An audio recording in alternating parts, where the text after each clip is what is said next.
sleeps tastes good like a beer should. You said it. Lucky Strike means fine tobacco. Try a frosty cold glass of Bavarian right away. What's that you say? No boulder dash or baloney here.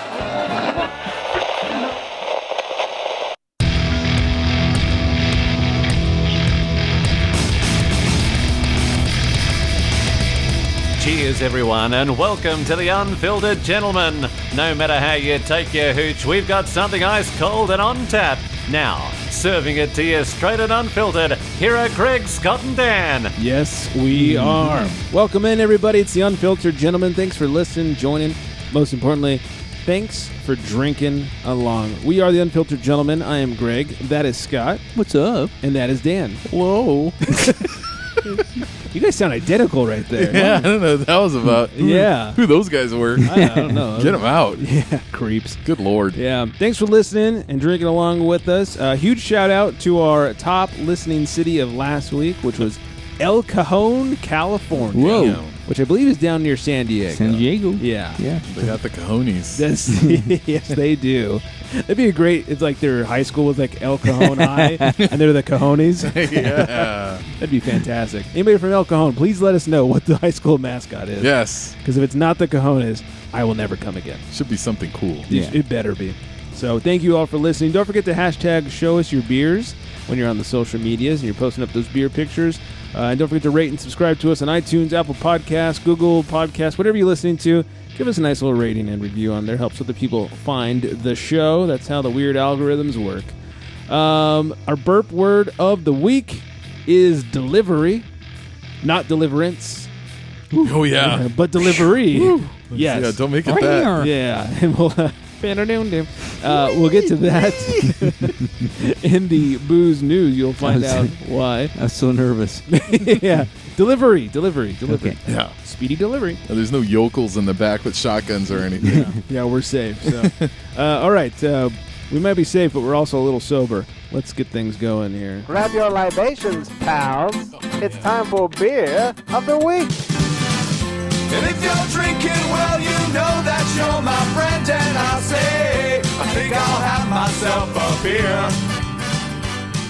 We are definitely having ourselves Oh, my a beer. God. Let me tell you something. This is delicious. I'm surprised Dan has any left. Oh, my God. Man. Thanks to our friends that we mentioned last week, Davis and Brian, for bringing this one out from Colorado. We are drinking WeldWerk's Brewing Juicy Bits NE IPA. 6.7%, 4.25 on Untapped, and 4.32 from BA. They brought us some high-rated beers. Dude. Last week, we had the liquids, finest, was it Lawson's Finest Liquid Sip of Sunshine? That was 4.39 on Untapped. And then the Four Noses was 3.92. This one's 4.25. They got a nose for beer. Yes, they do. From WeldWerk's, they say, our version of a New England-style IPA featuring a huge citrus and tropical fruit hop character from the Mosaic, Citra, and El Dorado hops and softer, smoother mouthfeel from the adjusted water chemistry, higher protein malts, and lower attenuation. The end result is a beer reminiscent of citrus juice with extra pulp. Thus the name, Juicy Bits. Juicy Bits. Yeah, I think Dan hated this one. You know, it's funny, and it's not labeled as a hazy. Well, it's a New England IPA. Oh, okay. Yes. Well, is this like the first one we've had since March? First IPA or New England IPA? Well, First yeah, hazy. New England. Yeah, kind of hazy. It might be the first one we've had since the tournament. I don't know why this is so welcome right now. Yeah, we've kind of been avoiding them. Yeah. They really. I think so. We're punching us in the face. But even outside of the show, I think I've been kind of avoiding them too, just because we had so many. It's like, all right, got to get a break from that. But I think this is the first one we've had. It feels like it because I'm just like back in love with it again. Yeah. Yeah. It is delicious. Mm-hmm. Thanks again to Davis and Brian for bringing this one out. Mine's gone. Yeah, it is gone. Yeah. This is like drinking the mimosa of IPAs. Yeah. Like it's juicy, it's tropical, a little bit of citrus in there. I can sip on this all day long. Mm-hmm. Never getting old. Scott, fan? Oh, yeah, absolutely. Mm-hmm. You have any left? I still have a little bit left. All right. A little more self-controlled than Dan over there. Yeah, I lost control. Yeah, just... I thought maybe he poured it out, but he poured it out down his face. he sure did. Yes. So anyways, thank you to Davis and Brian once again. This is phenomenal. So we'll be enjoying this one for stuff. for as long as it lasts. I Perfect guess. name too, Juicy Bits. Juicy Bits. Gotta love those juicy bits. Yeah. It almost sounds dirty. A little bit. Yeah, you see those juice bits. Yeah, that's what I told the beer. Give me those juicy bits. Exactly. All right, let's move our way into some crotch. Well, before we do, I should say we do have another Integran drunk story from our time at Freelings Fest and some very important booze news to get to, in addition to, of course, Beer Babe of the Week and a tasty bullpen beer that Scott brought us, and I'm very much looking forward to. But let's crack things off. Have a grievance to share? It's time for crotch talk. I don't know that I have a grievance. I did finally bottle the latest of my homebrew. It's a brown, same recipe that I brewed a couple times before, except this time I soaked some oak chips in bourbon for, I believe, 3 weeks. Ooh. And then dumped those chips into the beer, let it sit in there for another week and some change, and then I bottled it over the weekend. Yummy. So, yeah, hopefully, I've never done oak before, so we'll see how this turns out. Can't hurt. We'll find out. I guess, I mean, it could, but It's going to make it a little toasty. Yeah. So a little bourbon, a little oaky. I tasted it as I was bottling, just a little sample of it, and it was pretty oaky. Not super bourbony. I was hoping for a little more of that bourbon taste, but didn't quite get that. Okay. But the oak was definitely there. So if you're into like oak-aged beers, I think this is going to be the jam. We'll see what it tastes like once it's carved up a little bit. Hopefully good. Right on. Ooh. I wrote this down because I thought it was hilarious when it happened the other day. I started to type something out. My phone is now autocorrecting certain words to Enegrin. We apparently talk about and I tell people about or text about going to, who knows, Enegrin so much that like things that start with E are now like my phone tries to predict a text, awesome. you know, and now predicts anything I start with an E to Enegrin. Wow. I am truly a enthusiast. Oh. Truly enthusiast. My phone one time, like I was trying to, I think I was texting someone for like the draft or something, one of my, the football draft or something. Right. And I'm like, hey, can you bring some drinks, or something like that. And he's like, oh, can I bring something? It's just bring drinks and we're good. And I was like, just bring DR. And then as, suggestion, it put drunktastic. And I'm like, wow, I've never texted that I know of. Right. I was like, I don't think I have. Maybe when you get smashed, text out drunk-tastic to people. It's like, did you mean drunk-tastic? I'm like, no, but thanks. But I will be. Yeah, so that's a great word, phone. Coolio should use that. Right. I'm aboard of my drunk-tastic voyage. Drunk-tastic voyage. Oh, that'd be so good. Oh, man. And then finally, we talk about the Hazy, and it made me think of this. You're right. I haven't been seeking out those Hazies, but I did go to a Firestone Tap Takeover with one of our friends, Sandro, from the Booze League. He was leading that thing. He works for Firestone. And they had their Pink Boots with the Fur on tap, which is their Pink Boots Society collaboration, Hazy IPA. Oh, my God. That is so good. We talked about it on Beer Harmony a show or two ago. So good. One of the best Hazies I've ever had. And I could not get enough of that. Like, they're like, oh, we have one of the Parabolas from 2015, and I was like, I'll take a taste of that, but give me a couple pints of the Pink Boots. Like, it is just so good. I could not get enough. So, anybody else? Anything we need to share before we move on? If you're talking about grievances, just talk about a week ago or whatever. The wife and I went to I think Home Goods, I think was the name of the store. You guys ever been there? I'm already pissed. I hate that place. Oh, I don't mind. The store wasn't my problem. Oh, I hate that store. When we went in, it's a very quiet store, at least when we went in. It's then really you showed quiet. your ass. And then I showed my ass, and then it got noisy. My ass. Throwback to a few shows ago. Except for this one lady, and I got so annoyed because she's talking on her phone loud. Course. So you can hear it all over the store, and it's on speaker. So now I'm hearing... I don't get that. I hate that. I'm hearing her conversation, and it got to the point where I got so pissed off, and the wife would be like, well, what do you think about this pillow? And I'm not going to yell in the microphone here, but I'd talk loud so the whole store came and go, oh, yes, this is such a nice color. Let's just check this color. And your wife's like, what the fuck are you doing? Well, she's like, what are you doing? I go, because she's annoying me, and she goes, be nice, be nice. I go, no, I don't be nice. And it just was so annoying. I hate when people think that they're so important that I have to hear their conversation with somebody else. I've actually gone up to people like that, stood next to them, and responded to what they're saying. Really? Yeah, I'll just have the I'm conversation gonna do with that. them. Yeah, I'm going to. And they look at you like you're the crazy one. Right. It's like, bitch, your speakerphone is so loud the Yes. entire store could hear it. Right. I don't care about your school. She's a teacher because I found that out because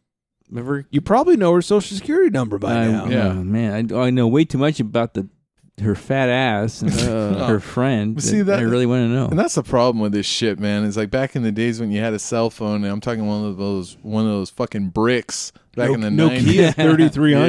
Yeah. I was literally just talking about my first Nokia the other day. I had to look up like what the number was. It was like a 3300, I think. Yeah. Snake 2. No, I'm talking about like the 90s, when they the first came cell out, phones. When it was like big ass phone. Yeah, you when you had one, you were like a sports like agent. Yeah. Oh, those ones. Yeah, or like a stockbroker or like a rap mogul or something. Drug dealer. Yeah. So it's like back in the days when you had a cell phone is because you could not miss a call. It was an important call. You were an important person. Yeah, person. exactly. Yeah. Now it's like everyone thinks they're so goddamn important because of these fucking phones, man. There- So irritating. The last place I lived, there was a park right across the street, and it had a really nice circumference to it. You could do the outside of it, and it was just almost a mile. So you did a few laps around the park, you got a couple mile walk. It was always really nice. Without fail, every time I went out to walk the park, this stupid old lady was always out there, and she'd be walking around. She'd be holding her phone up to her face like it was a fucking Pop-Tart on speakerphone. Oh, it's like, God. why don't you just put it? You're already up to your face. Just put it up to your ear or get some headphones. You don't have to hold it at all. That's why I always wear headphones. I don't have to hold my phone, and people don't have to hear my conversation. Exactly. It's like, what are you doing? We'd hear her conversation. We walking around the park. It's like, shut up. So annoying. It's a sign of narcissism. You're so into yourself. Or Yeah, it has to something. be. Yeah. Yeah. Or just so goddamn clueless. It's ridiculous. Yeah. I mean, first of all, I hate talking on the phone in the first place. Mm-hmm. And when I do, usually if I'm inside somewhere, and if it's going to be like this is going to take a while, I'll go outside. Yeah. Because I don't want to. To me, it's rude. Well, and I certainly won't put it on speakerphone. Oh God, no. Yeah, like I might put my AirPods in, and then, but I find that I talk quieter, and I don't realize it. People are like, I can't hear you all. So I'm like, oh, sorry, I'm inside, and I'm trying not to be that douche. Yeah. So yeah, that is annoying. It is. Agreed. Yeah. Everything else good with everybody? Oh yeah. Other than that, Yeah. man, life is great. Got some hazies Yeah, going. Now we're yeah. good. Beer quote of the week. Mhm. In wine there is wisdom. In beer there is freedom. In water there is bacteria. Have some of that. Benjamin Franklin. That's right. The Yes. man on the All right. window. Yep, Benjamin Mr. Franklin. He's BF. a wise man who discovered electricity. That's right. Very wise man indeed, and he's one of my favorite dollar bills. Yeah. Mm-hmm. Let's have some of that. Which one is he on? Hundo. Oh, Right? No Benjamin's? wonder. I never see those, so I don't know. Yeah. We'll show you one someday. It's been a minute. Yeah. All right. Let's class things up. There's nothing better than a babe with craft beer. It's time for Beer Babe of the Week. Yes, it is. Her name is Susie. You can follow her. Good news, Scott. You can follow her on the Instagrams. All one word, no spaces, dots, or dashes. At Susie on Tap. Okay. SUSIE on tap. She's on tap. She's on tap. And in this one, she is drinking mango something smoothie double IPA from Decadent Ales. It's very colorful. Can art is really it's Yes. like what wine was doing 5 years ago where you'd like look at a wine label and be like, well, that looks good. I'll drink it. Uh-huh. Now like beer cans are finally Telling caught you, on. man. That's how they get me. It is. Yeah. I've been burnt. Yeah. Have you Oh, been- really like that? Yeah. Checking out cans and stuff. I haven't been swayed the wrong way yet. No? Uh-uh. Just be careful. I have been like, ooh, that's a great looking can. Maybe it's a good beer. One of my favorite cans, though, is that one that you brought, the Kerhoppen. Oh, that's right. That was a cool one. That's a cool can. The underwater theme and Oh, everything. man. I like That was one. awesome. That was a good can. It's in the Mount Rushmore of cans, I think. Yes. If you guys have good cans to post, hashtag cans for cans. Do that. And then when you're done with that, go follow Susie at Susie on Tap. All right, before we get to our Bullpen Beer and our booze news, let's visit, and I think this is Dan's favorite from the day, a Integrin drunk story that we got when we were at Frillings Fest. Oh, yeah. Okay, so my name is Mark Hoffmeier. I'm a writer and a stand-up, and so I should just tell you the story. This is my story about my buddy Ernie being drunk at Comic-Con. So I love Ernie to death, but my buddy Ernie's Hungarian, And to a Hungarian, when you're at Comic-Con and people offer you free beer, it's like, how much beer can I drink? Right? Rather than like, dude, you got to maintain because we have clients here. We're looking at stuff, right? You got to be careful what you do. No. It's like they're offering me free beer. I'm going to drink as much beer as I can in an hour, right? I got an hour. I'm going to drink all this beer. So here's the thing I learned about my buddy Ernie drinking beer. Ernie gets a little belligerent when he's drunk, right? He's not a happy drunk. He's a little bit of a belligerent drunk, right? It's an Eastern European thing, okay? It's not a happy English soccer fan thing. It's a Eastern European, I'm angry that there's communism thing, okay? So Ernie gets a little drunk. We're at Comic-Con, so we show up where the bus is supposed to take us, the shuttle bus, take us back to the hotel. Well, the bus is pulling away as we show up, and Ernie decides that bus has to stop for, hey! He yells at the bus, and he starts banging on the bus door. Bam! Hey, stop! Right? He's banging on the bus. And the bus stops, and the door opens, and Ernie thinks we're getting on the bus. And I'm like, the driver comes out, and he goes, hey, man, stop banging on my bus. And Ernie's drunk, so he's like, I just wanted to go back to my hotel. Hey, man, don't bang on my bus and step off. Dude, just let us on the bus. No. So I'm like, hey, Ernie, let's call an Uber. We'll call an Uber. How about we call Uber? Right? It's on it. Fine, we'll call Uber. The bus pulls away. Now, I make the mistake. This is the lesson I've learned. The lesson I've learned is don't call Uber on your Uber account when your buddy is drunk. Let your buddy call Uber on his Uber account when he's drunk. So I call Uber. Uber shows up. We get in the Uber. We're driving away. We're going back to the hotel. And Ernie is like giving the Uber driver directions. Why are you on the freeway? You should have turned left. I'm like, Ernie, maintain, man, maintain.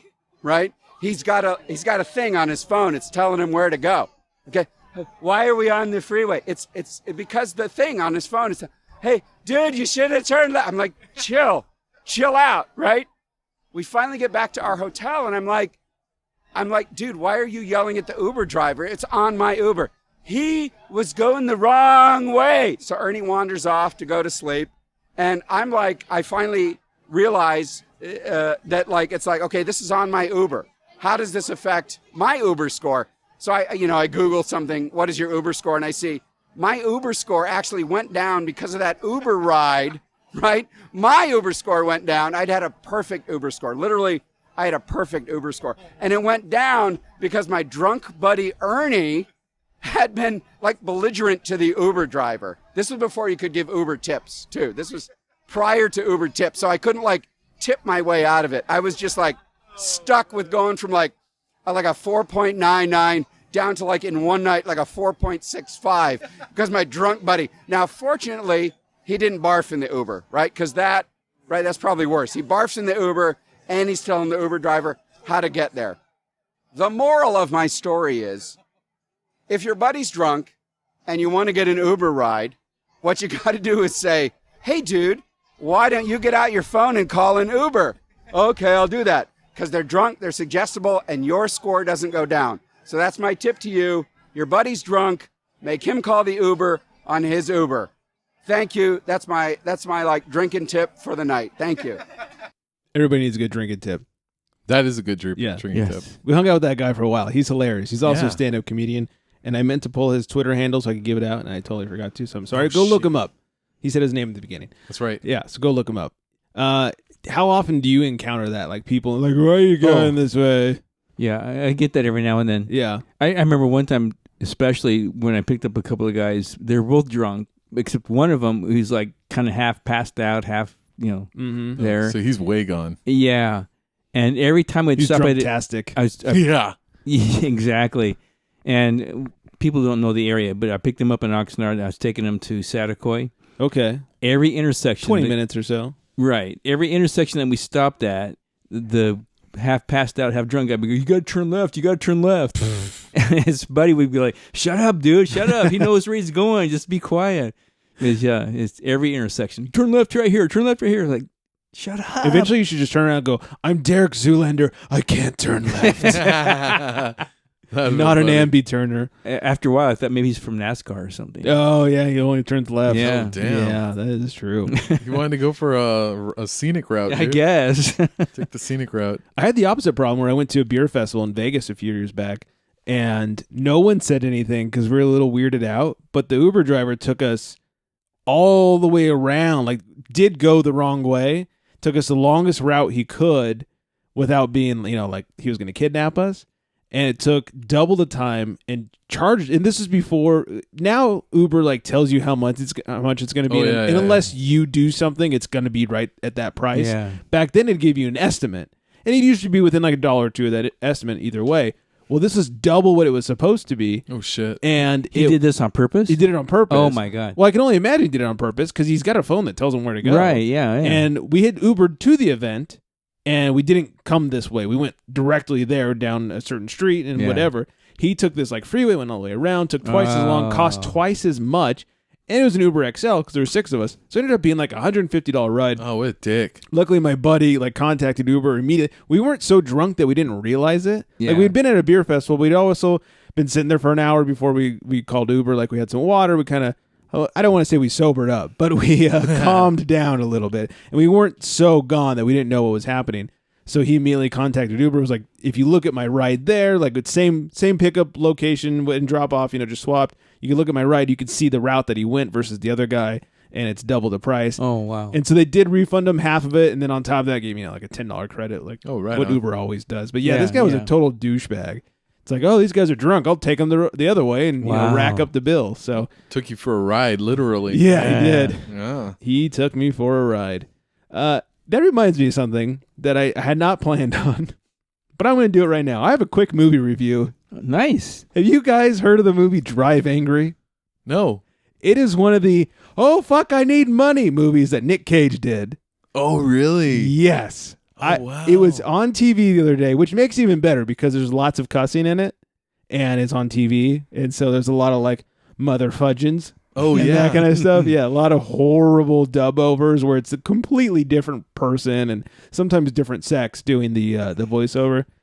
The premise is Nick Cage escapes from hell by driving out in a badass car. Oh, I thought they got out the way Bill and Ted did. No, a little different. Okay. Yeah, he drove out because you can't have a Nick Cage movie without him in a car nowadays. Yeah. So he escapes from hell because his daughter was in this cult and they killed her and took her baby.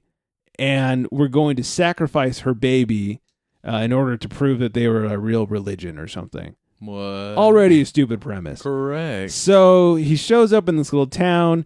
He goes to this diner, finds this... at the diner, there's this really nice, like, 60-something Dodge Challenger parked out there, just souped up and ready to go. And he asked the waitress, like, is this yours? And it wasn't. It was the other waitress's. So he kind of swindles his way into getting a ride.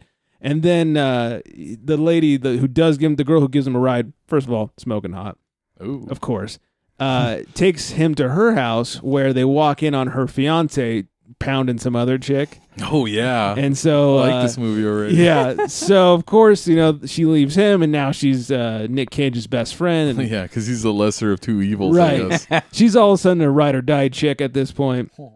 They go on an adventure. They're trying to find the leader of this cult, which looks strikingly like Jim Jones, and no relation. And so it's this, maybe there's this whole thing about trying to get to them, and the accountant from hell is after Nick Cage because someone escaped, and they can't have escapees. Oh, yeah. So they're trying to bring him back to hell. Lots of just classic cars and explosions and people being shot and heads being cut off. And it was, I don't want to say a drink to get through it, but it was an awful movie. Huh. Like I enjoyed it for how horrible it was. Like it's definitely gather your friends and get ready for a piece of shit kind of thing. Really? Like in a funny way, Okay. It was so bad. Like all the CG work was just horrendous. So like Sharknado quality CG. Man, that sucks. Now the explosions were good. Most of the explosions were legit explosions because they don't have the CG budget to fake it. That's what I was going to ask. Yeah, so that part was good. There were some really nice cars in it, which I can appreciate. Okay. But yeah, anytime, like at one point, the accountant was like floating in air, and it was like, oh, I can see the green around him. Like they did not do a very good job of keying him out. Oh man, how So- about the car stuff? Was that stuff real? For the most part. Really? Yeah. But there wasn't, it wasn't like Dukes of Hazzard where they're jumping off bridges and shit for the most part. Now, there was one where like the accountant can't die, and neither can Nick Cage because they're both from hell. They're already dead. Spoiler alert. And like there were a couple where like he tricks the accountant and he drives off a bridge and explodes or whatever. And like that was kind of cool. There's a lot of good explosions for the most part. There's no stakes really if they can't die. Exactly. Huh. That's interesting. Yeah. So it just ends up being funny when people die.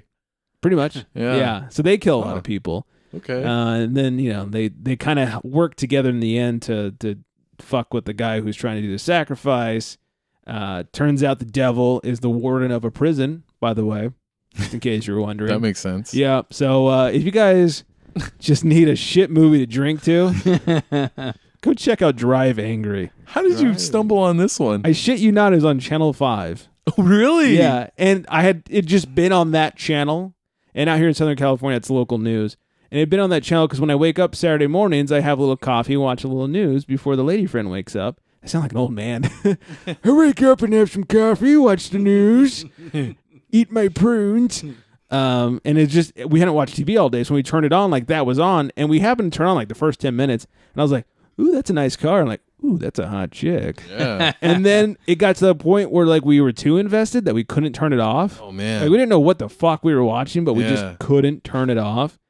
And it got to be like 3 a.m. I was like, we just need to go to bed. She's like, well, you got to record it because we need to finish it tomorrow. Oh, boy. So I shit you not. We wasted DVR space on that thing and finished it the next day. Like it was horribly great. You know what? I wonder if I've heard of this movie, actually. Was the hot chick Amber Heard? Yes, thank you. Fuck, I have heard of this movie. Yeah. It did come out in Super theaters. hot blonde. It came out in No, theaters. it did totally not. did. I think it came out like 3D. No way. Whoa. Yeah. What a shit movie to put in theaters. I think it did. It was in the theaters? I think so. Like my TV was too big to see it on. Oh, let alone a movie screen. Fuck, I have to verify this, but I'm pretty sure it did come out in theaters in oh my god. It may have been about 10 years ago, right? I have no idea. Okay. We'll have to do some research on that. Yeah, this was not planned. No, yeah. But yeah, that was a movie worth watching if you like to watch crap action movies. And Amber Heard is hot. Oh yeah. Come on. Yes, fellas out there that are into watching movies for the ladies. Yep. You can't go wrong with Amber Heard. Boy, would I like to get me some of that. 2011. I'm having a hard time figuring out if it was in theaters or not. 8 years ago. You almost got it. Yeah. I'll have to get back to you on that. Okay. But yeah, Nick Cage, Amber Heard. Does it say who the accountant was? He's in some sitcoms nowadays. Oh, okay. Sorry. William Fichtner.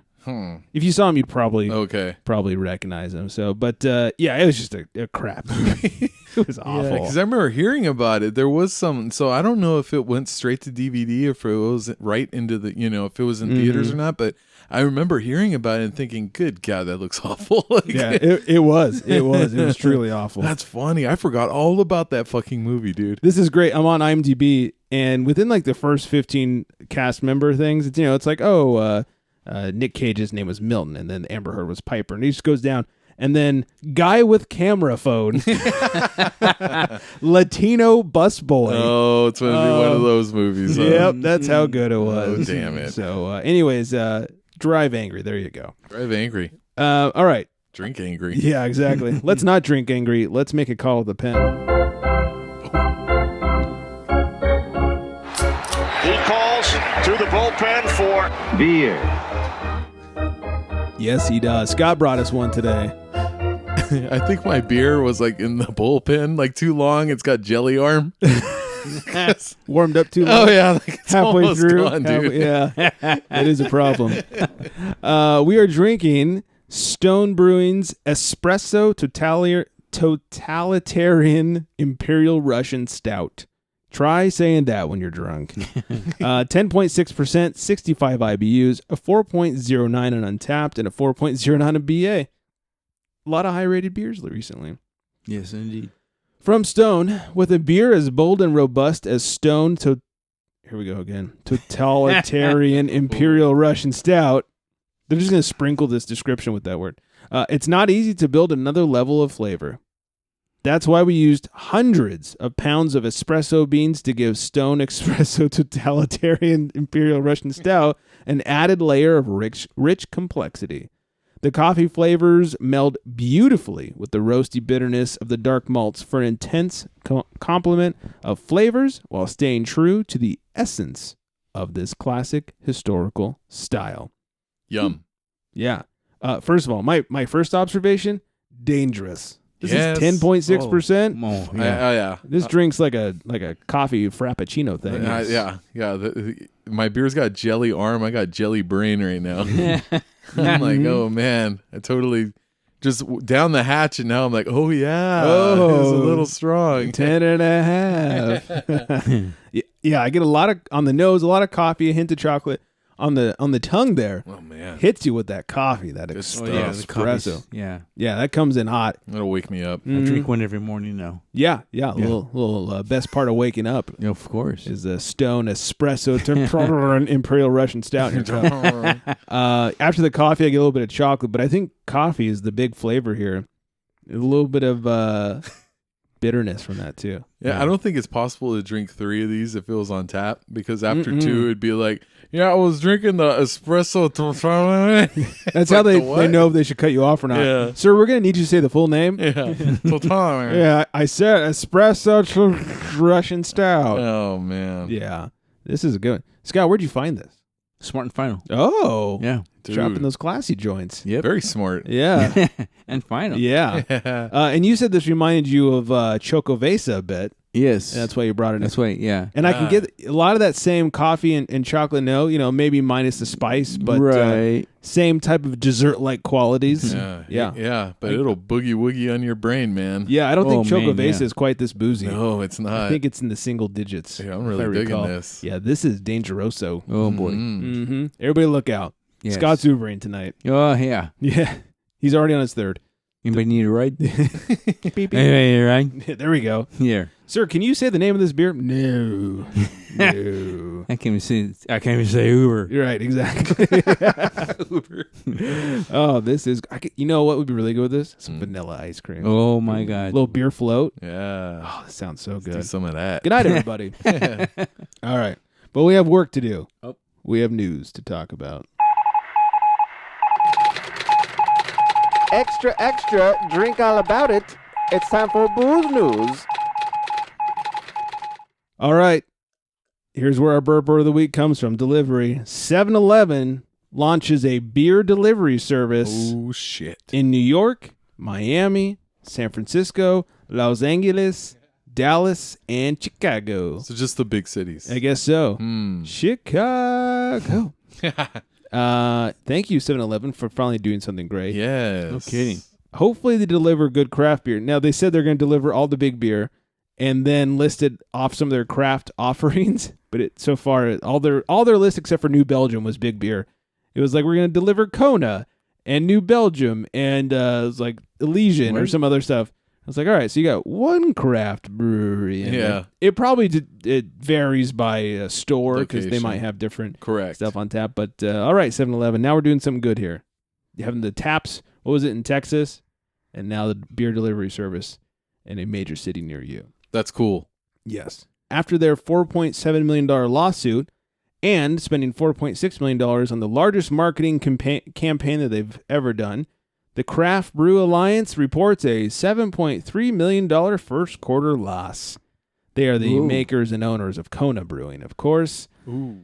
So we talked a few weeks back about the lawsuit that finally went through because they were not happy that people thought they were being brewed. It was being brewed in Hawaii, but it's really being brewed stateside. Unless you're in Hawaii, that's the only Hawaiian beer you're getting. Right. So that lawsuit mixed with all their marketing. They're losing money. It's the first time in quite some time they've been losing money because Kona has been bringing up all the other brands. All the other brands are losing money except for Kona. So suck it, Craft Brew Alliance. Yeah. Have some of that. Yeah. They are 1/3, I believe, owned by Budweiser. Gordon Biersch, co-founder, reclaims majority stake in the decades-old brewery. Dan Gordon, so there really was a Gordon and a Biersch of the original Gordon Biersch. Oh. Mm-hmm. I didn't know that. Neither did I. Dan Gordon has regained majority control of Gordon Biersch Brewing Company. A new investor group assembled by Gordon has acquired the San Jose, California-based production brewery from the Fertitta family, founders of Nevada Station Casinos and Zuffa, the parent company of UFC, which sold, for more than $4 billion to WMEIMG in 2016. Financial terms of the deal, which closed on March 1st, were not disclosed, but speaking to Brewbound, which is where I got the story from, Dan Gordon declined to share the sale price, but said Frank and Lorenzo Fertitta were extremely generous and sold the business back at an incredible rate. It was basically an exercise in generosity on their part. He said they wanted me to realize my dreams. My dream is basically what it came down to. So, nearly 24 years ago, Gordon and co-founder Dean Biersch sold a controlling interest in the company to Fertitta Enterprises. Gordon and Biersch, who owned 75% of the business at the time of the 95 sale, retained a minority stake in the business. So basically, he bought it back for the most part. He did not buy back all their restaurant chains, just the brewery. But they went on to say that like 90% of their production is contract brewing, not their own stuff. Huh. Which is quite interesting. You know, like they do the Costco, the Kirkland craft is Gordon Biersch. Oh, okay. A lot of stuff you see where it's like that place's name and a beer is Gordon Biersch, especially in California. Interesting. Yeah, so they brew a lot of contract brewing. So, here it is. 90% of their 90,000 barrels are produced for other companies. So crazy. Yep, we shall see what happens. Texas strips the beer-to-go sales amendment from a bill that was going to be passed, and now if breweries want to sell beer-to-go, they have to wait until the 2021 legislative session. Way to go, Tejas. Yeah. You can drink beer in a 7-Eleven, but you can't take it home from a brewery. Makes sense to me. Arcadia Brewing in Kalamazoo, Michigan, sold to a bank, and that bank names West Michigan Brewing as a new operator. So no more Arcadia Brewing, they were a pretty big name in craft beer, and they had a huge facility. So West Michigan Brewing is getting quite the name and the location. I hear they're still going to produce the name, but they're no longer going to be the brewery. Arcadia, yes. In Kalamazoo. Lord Hobo is releasing their first 18-pack of beer. It's their Freebird Ale, and it's 5.5%. I don't think I've ever had anything bad from Lord Hobo. Brew Freebird. Everybody get your lighters out. Yeah. Sierra Nevada is collaborating on their 2019 Oktoberfest beer, this time with Bitburger. You know, every year they collaborate with a different German brewery for the Oktoberfest beer. So this year is Bitburger for the 2019 collabo, and they'll start being available towards the end of July. And this might be my favorite story. I was waiting for this one. Of the night. I mean, just the headline alone. Oh, yeah. Florida man. Florida man driving lawnmower. I mean, that's good right there. Accused of striking police cruiser while drunk. Love it. Yeah, it only gets better. Florida authorities say they arrested an inebriated man on a lawnmower who slammed into a police officer's parked, unoccupied cruiser. How fast was his lawnmower? Was this like Bobby Boucher status? Tim the Toolman Taylor souped up his lawnmower. Needs more power. The alleged alcohol-fueled fender bender in Haines City on Saturday evening caused minor damage to the cruiser's bumper and led to the arrest of Gary Anderson, 68, who police said it had a blood alcohol level 3 times the legal limit. The officer was on call when he heard a loud bang from inside a store. Anderson allegedly told the officer he struck the cruiser, but denied causing any damage. He also allegedly admitted to being drunk. Anderson reportedly had a trailer with a large cooler attached to the lawnmower. Sounds like Stone Cold at right? this point, man. Good Lord.